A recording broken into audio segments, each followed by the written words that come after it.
নবী গো, আপনাকে যারা মানবে, যারা আপনার স্লোগান দিবে, তারাই সিরাতুল মুস্তাকিমের উপরে থাকবে।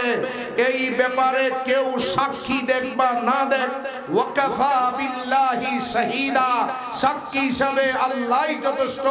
নবী গো, দুনিয়ার কেউ আপনার সাক্ষী দিতে হবে না, আমি আল্লাহ নিজে সাক্ষী দিচ্ছি। আল্লাহ সাক্ষী হিসাবে একাই যথেষ্ট।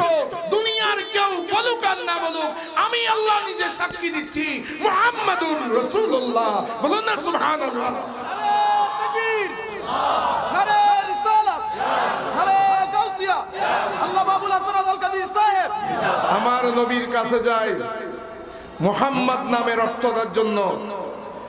ওলামায়ে কেরাম এখানে মওজুদ। কোরআনে কারীমের প্রথম শব্দ, প্রথম সূরা কি? সূরাতুল ফাতিহা। একটু জোরে বলেন, সূরাতুল ফাতিহা। এই সূরাতুল ফাতিহার অনেক নাম, সূরাতুল ওয়াফিয়া, সূরাতুল শাফিয়া, উম্মুল কুরআন, সাবিউ মাসানি, সূরাতুল হাজা, সূরাতুল মুনাজাত, বিভিন্ন নামে এই সূরার নামকরণ করা হয়েছে। কিন্তু আমরা এটাকে সূরাতুল ফাতিহা বলি। প্রথম মানে খোলা, কোরআনের উদ্বোধন করা হয়েছে এই সূরা দিয়ে।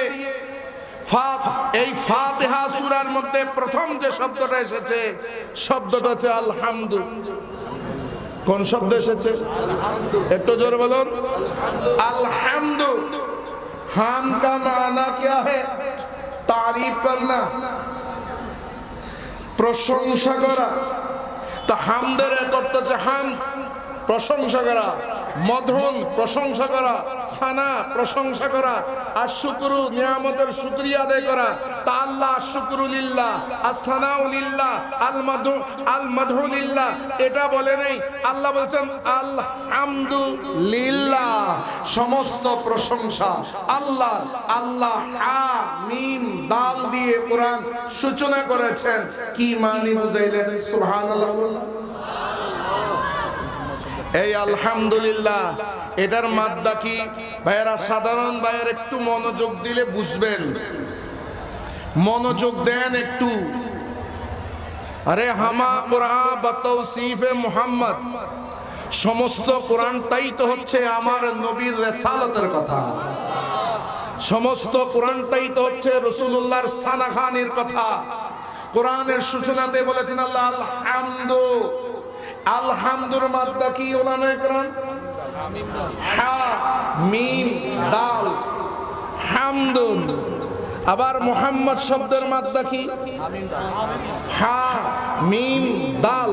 তা উনি হচ্ছেন মুহাম্মদ, আল্লাহর এক নাম হচ্ছে মাহমুদ। সুবহানাল্লাহ বলুন না। আল্লাহর এক নাম কি? মাহমুদ।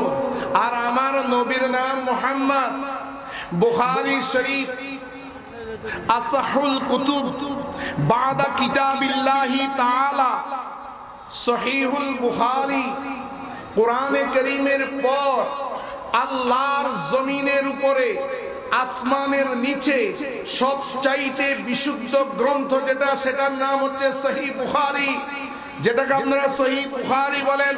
এই বুখারী শরীফ যেটা আমাদের হিন্দুস্তানের সাফার মধ্যে রয়েছে। উলামায়ে কেরাম মাদ্রাসার মধ্যে পড়ে থাকেন। যেই সমস্ত ব্যক্তিরা গাইড পড়েন তাদেরকে বলছি না, যারা কিতাব নিয়ে আলোচনা করেন তাদেরকে আমি বলছি। ওই বুখারী শরীফের জিলদে আউয়ালে যান।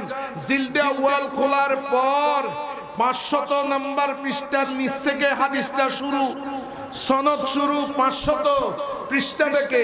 501 নম্বর পৃষ্ঠার মধ্যে হাদিসে পাক আছে। আমার নবীজি বলেন লি খামসাতু আসমা, আমি নবীর 5টি বিশেষ নাম আছে, যেই নামগুলো আল্লাহ তাআলা, আমি ভিন্ন কোন নবীকে আল্লাহ দান করেন নাই। আমার অনেক নাম আছে, কিন্তু বিশেষ নাম হচ্ছে আমার 5টি নাম। 1 নম্বর নাম বুখারী শরীফের এবার পড়ছি আমি, আনা মুহাম্মাদুন। সুবহানাল্লাহ বলুন না। আমার নবীজির নাম মুহাম্মদ। রাসূলুল্লাহ বলেন মুহাম্মদ।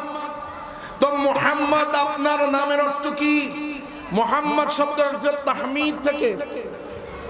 কোথেকে এসেছে? তাহমিদ। তাহমিদ শব্দটি বাবে তফিল থেকে। বাবে তফিলের খাসিয়তের মধ্যে অন্যতম খাসিয়ত খাসায়ে মুবালাগা, যেটা অতিরিক্তের অর্থ দিয়ে থাকে। ভাইরা আপনারা বুঝবেন, হযরত হাসান বিন সাবিত রাদিয়াল্লাহু তাআলা আমার নবীর শানে কসিদা পড়ছেন। উনি কি সাধারণ মোল্লা ছিলেন না সাহাবী ছিলেন? একটা জোরে বলেন না। উনি যখন কসিদা পড়তেন তখন কি উনি বসে পড়তেন না দাঁড়িয়ে পড়তেন? হ্যাঁ, উনি কি ছিলেন? রাসূলুল্লাহ সাহাবী ছিলেন। কানা ইউদাউ লিহাসানা মিম্বারান, মসজিদে নববীর মধ্যে হাসানের জন্য একটা মিম্বার স্থাপন করা হতো। ওয়ায়াকুমু হাসান, হাসান সেখানের মধ্যে দাঁড়াতো। কিয়ামান, কেমনে দাঁড়াতো? কিয়ামান মফউলে মুতলাক। হযরত হাসান বিন সাবিত আদব সহ সেই মিম্বারের মধ্যে দাঁড়াতেন। বলুন না সুবহানাল্লাহ।